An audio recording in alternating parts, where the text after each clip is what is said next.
Shorty was lying back and is dressed only in a white t-shirt, and an incision has been made with a sharp instrument around the base of the penis and the scrotum, testicles, and skin surrounding the penis have been removed. Also found near the body was a fresh banana peel and 2 Schlitz beers. I didn't even pay, but somehow I hit it. When they talked about it at the trial, they said she did a perfect shot 2 inches above the right ear. He fell to the ground, and one of his feet went on the side where the back wheel was. Then she gets in the car and runs over it. So when she went back to break them all out, Warren, you've been calling me a whore and all this kind of stuff and saying I've been running around on you. Well, here's the trophy for you. That's what that was about. Welcome back to the Coroner's Report. I'm Steve Navoychek, and I was the coroner of 2 of the largest counties in Arkansas, as well as serving a time as the director of the state crime lab. While I'm not chasing my dog Butter through the Ouachita Mountains in the woods of Arkansas, I like to review old cases with my partner Tracy Carrington. This case was sent to us by the investigating officer from the Arkansas State Police, Arkansas State Trooper David Hendershott. He never forgot this case, and he never forgot Ruth Sumlin. Well, Steve, sometimes good girls take a bad turn. Oh yeah, she did. She made a left turn that sent her straight to prison. In our last episode, we took you through the wild jailbreak and police chase that left 2 men injured with head and neck wounds. 4 of the 5 escapees were captured, and then a man out hunting in the woods with his son made a gruesome discovery. The body of Shorty Cooper was found the next morning by Robert Shaw and his son. They'd been out deer hunting early that morning, and that's when they found the body of J.Y. Shorty Cooper. Me and my boy Robert Jr. were deer hunting just down the logging road from where we discovered the body. We had started out about 10 or 10:15 in the morning, and as I made the turn, I saw the body of a black man laying on the logging road to my left. I then stopped and backed up a few feet where I could see him more clear, and I blowed the horn 2 or 3 times, but he did not move. I then got out of my vehicle, walked, and saw that he was dead. I went back to my vehicle and called the police on my CB radio. We came in on the same road that morning to go deer hunting, but it was well before daylight, and I didn't see anything. However, the body could have been there at the time. I simply could not see it because of the curves and the darkness. Cooper appeared to have a small caliber bullet hole in the right temple and had been castrated. The scene of the crime was documented by investigator Hendershott. It read, Shorty was lying on his back. He was dressed only in a white t-shirt and brown nylon socks. The body was nude from the waist down, and an incision had been made with a sharp object around the base of his penis and the scrotum, testicles, and skin surrounding the penis had been removed. There was a quantity of light green facial tissues containing dark brown stains on the ground next to the right knee, against the right foot. And then there was a small black and tan puppy, about 8 weeks old, laying next to the body. And there was a small pile of light blue tissues containing a used red prophylactic wadded up and lying in the middle of the road. Also found near the body was a fresh banana peel and 2 Schlitz beers. I had questions after reading this. I'm sure you did. It's the banana peels and the Schlitz beers. I guess you work up a thirst when you're killing. I don't know, Steve.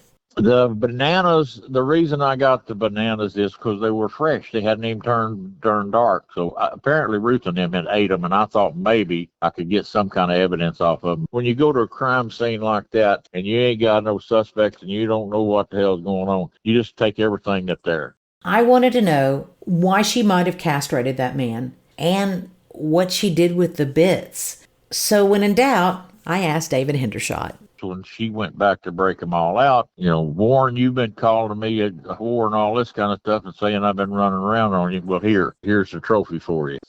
That's what that was about. But I know what happened to him, I think. Threw him out and a little dog ate him. Because we found a little dog, but I didn't want to kill him and cut him open.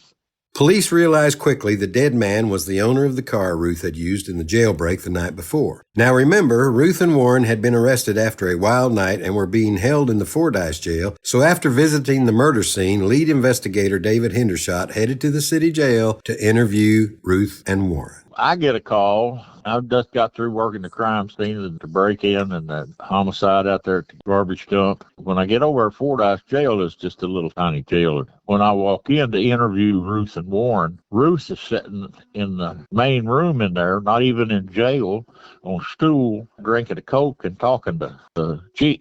And Warren is screaming. He's in the one cell. He's screaming at the top of his head, her to shut up and calling her a bitch and all this kind of stuff. And so I walk in and I need to talk to Ruth. Well, every time I'd ask her something, he'd back there screaming and raising hell and all this. And I can't even carry on a conversation. I said, can't anybody do anything of it with him? Ain't you got someplace you can put him? And he said, well, he's in our only cell. So we went back there and he climbed up about halfway up the bars and was screaming, I'm going to kill all you son of a bitch. I'm going to shoot that bitch in the head and all this kind of stuff. I said, Chief, can I use your office to interview him? He said, yeah.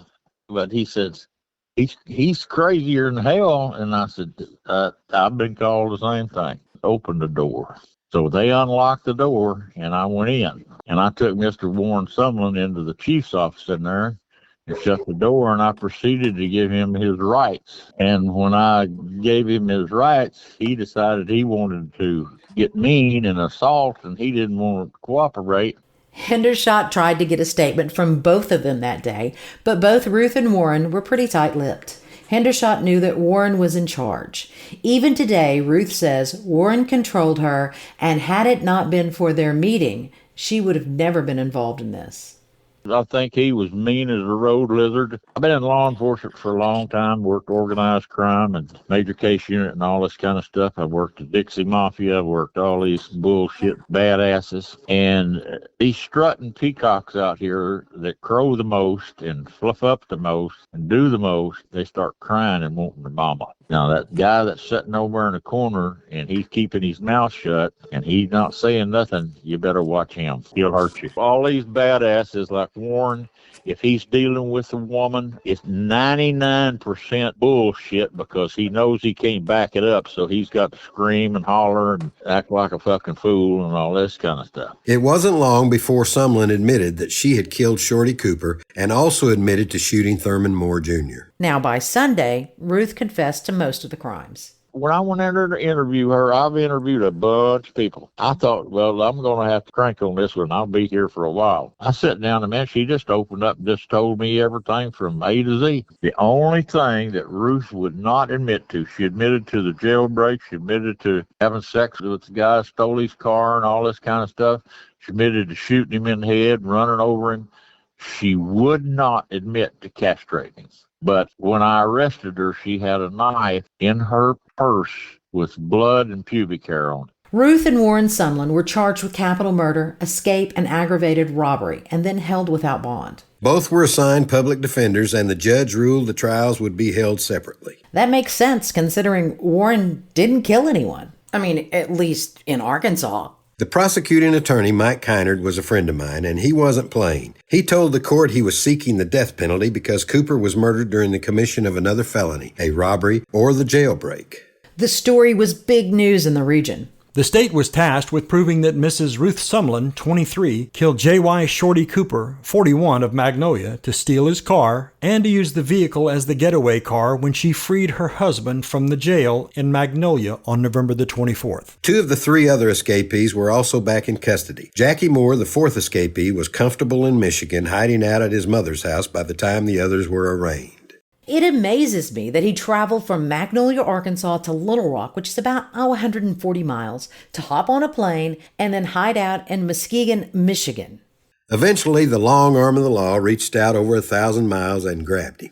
Byron Thomason was appointed to represent Ruth at trial. He spoke to the press, saying he couldn't understand this case. Thomason said Ruth was the only person in her 14-child family that ever attended college. But after meeting Warren Sumlin, she dropped out of Southern Arkansas University when she was 9 hours shy of a degree. Thomason felt certain Ruth did not sexually mutilate Cooper's body. In her testimony at the trial, she largely repudiated this statement. She admitted having sexual intercourse with Shorty, and they had seen each other on other occasions, but she denied she killed him. Ruth said Shorty was in the back seat of the car, drunk, when they all got in the car after the jailbreak. Ruth testified that Warren killed Shorty Cooper later, or at least he took Cooper down a road and she heard a shot and assumed Warren had killed Cooper. She said Warren killed Cooper because he knew Cooper had disrespected her. Ruth denied mutilating Cooper's sexual organs, suggesting that the car had backed over his body, or perhaps Warren Sumlin had done it. There was evidence the car ran over Cooper's legs. The medical examiner testified that the cause of Cooper's death wasn't due to the castration, but from the .22 caliber bullet fired into his skull. No alcohol was found in his bloodstream, so he wasn't drunk. The scrotum area had been cut with an edged instrument, and the scrotum and its contents were absent. Cooper was still alive when he was castrated, but most likely unconscious. Can you imagine? No, I can't. And it's interesting to me that she has still never admitted to the castration. Everything else she admits to, but even today, she refuses to admit to the castration. Ruth's testimony contradicted a tape-recorded voluntary statement, which was entered as evidence. In the statement, she told authorities that she had shot Cooper to obtain his car to help her husband escape from jail. In her recorded statement prior to the trial, Ruth went into details about what happened that night. Ruth had planned several different methods of obtaining Cooper's car, including meeting him somewhere and leaving him, taking him to a motel room and locking him in, and, as a last resort, using a gun to shoot him. Ruth said that Warren had told her to use the best possible way to obtain the car. Ruth told police in her recorded statement that they had had sex and that Cooper noticed she was nervous. They got out of the car, and when he came around to her side of the vehicle, she shot at him. He fell to the ground, and she called to him, but he didn't answer. She said then she started the car, but apparently ran over his leg. At trial, Ruth Sumlin said Shorty Cooper was shot by her husband after the jailbreak, and that Shorty had been drunk in the back seat of the car. Question about the mutilation of Cooper's body, Ruth Sumlin said she did not see her husband mutilate the body. When asked by defense attorney Brian Thomason why she made the taped statement, she said her husband told her to take the rap because Warren could not afford any more criminal charges. Ruth testified that her husband told her she would only get a couple of years in prison if she took the blame. She told the jury she was sorry Shorty Cooper was dead.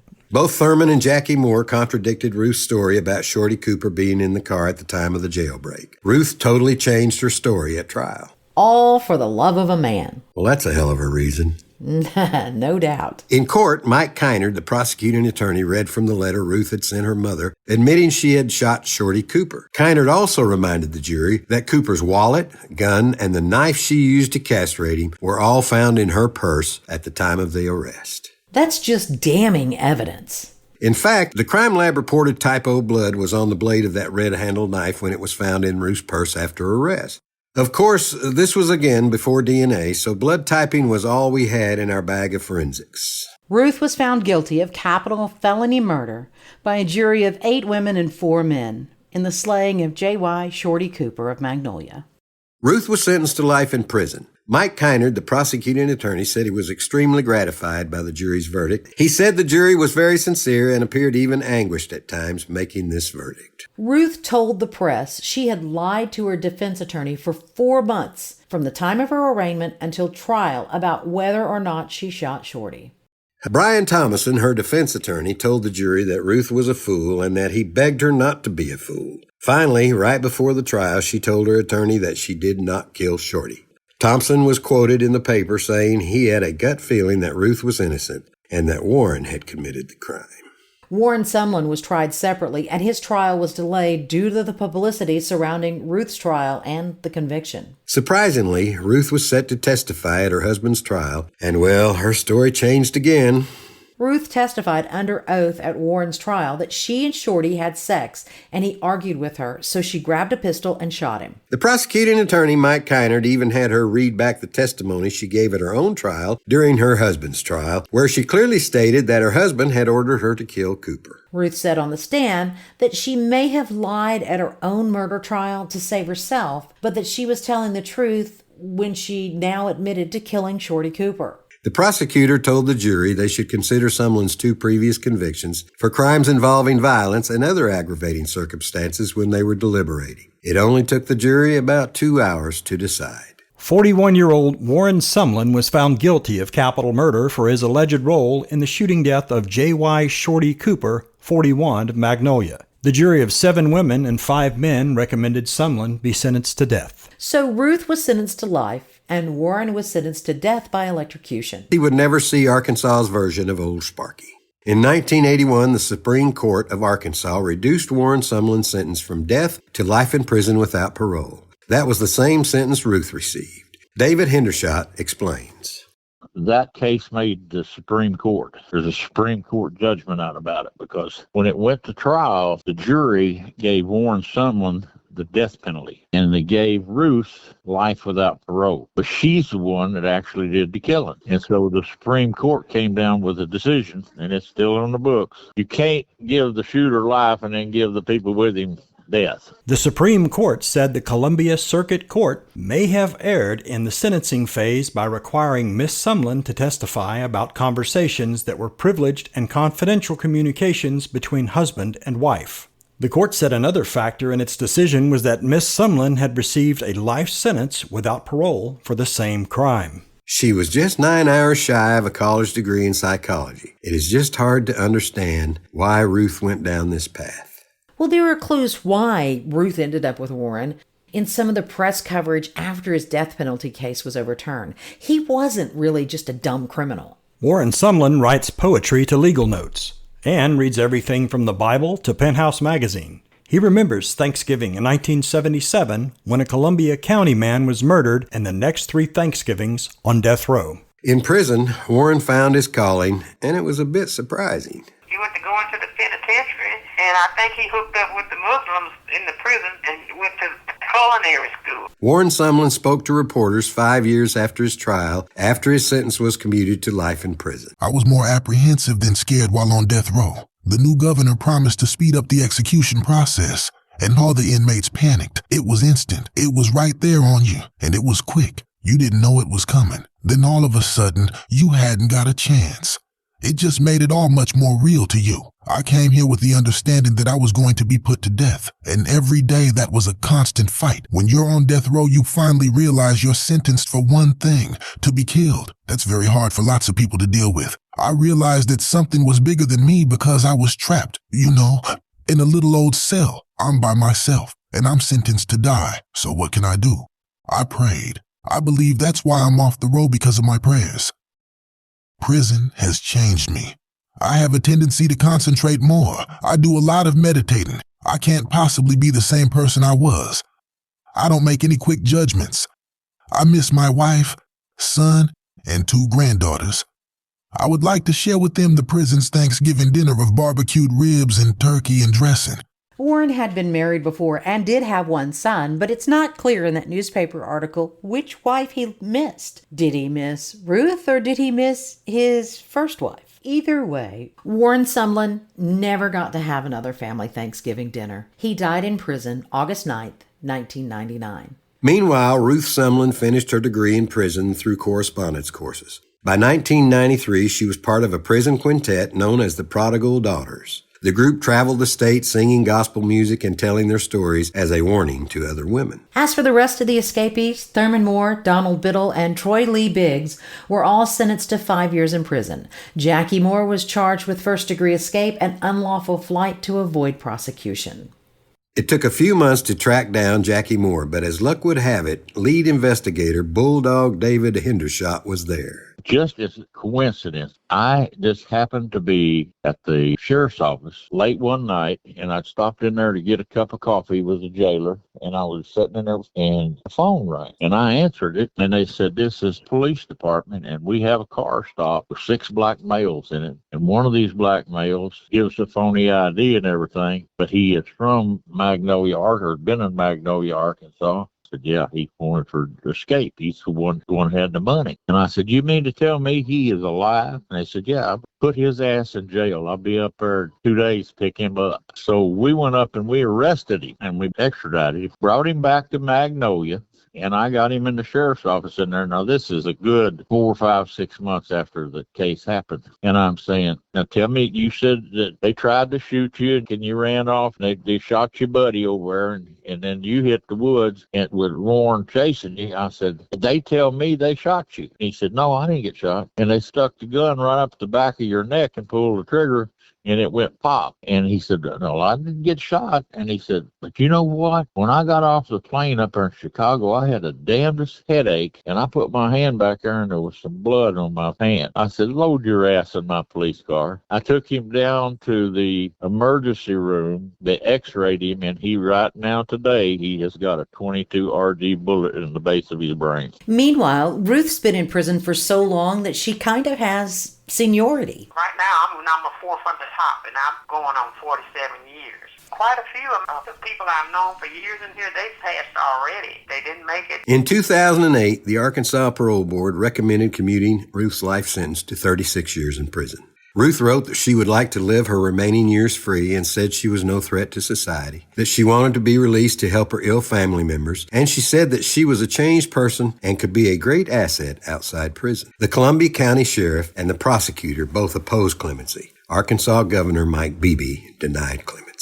In 2012, she applied to have her life without parole sentence commuted, but her request was denied by the parole board. In 2022, she once again tried for clemency when the parole board denied her application. When I first came to prison, it was we could go every year. Then they said come every 2 years, and they said come every 4 years, and they said to come every 6 years. And a few years ago, they said come for life without parole only, come every 8 years. She still has hope that she will live to see freedom. I still expect to get out because it says life without parole. And some people, when they hear that, they automatically think, well, you can't get out. It means, the statute means that I can't parole out of prison.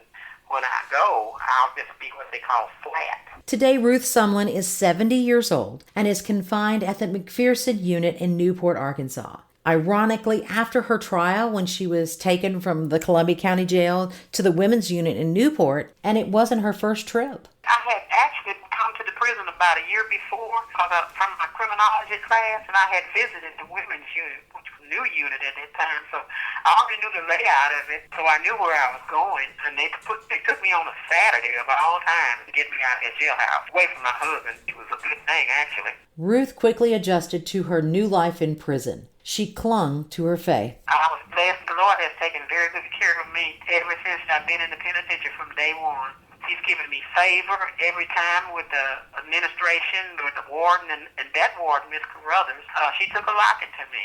I think she's the one that may have actually got it where I could go down there and visit him, which actually wasn't a good thing. There was something else she clung to, and that was Warren Sumlin. I think that's what surprised me most. Not only did she stay in touch with her husband, but early in her sentence, she was even allowed to go visit Warren in prison. Warren was still on me. They finally sent him on. They put him on death row, and he was saying, get some visits, and he would have me to write to folks, and he kept writing them, and they agreed. They allowed me to travel down there twice a month to come and visit 4 hours each month, even though he was on death row, because at first they said, no, we can't pull him through the population as a death row person to visit. But they did. Some of it had to do with the warden.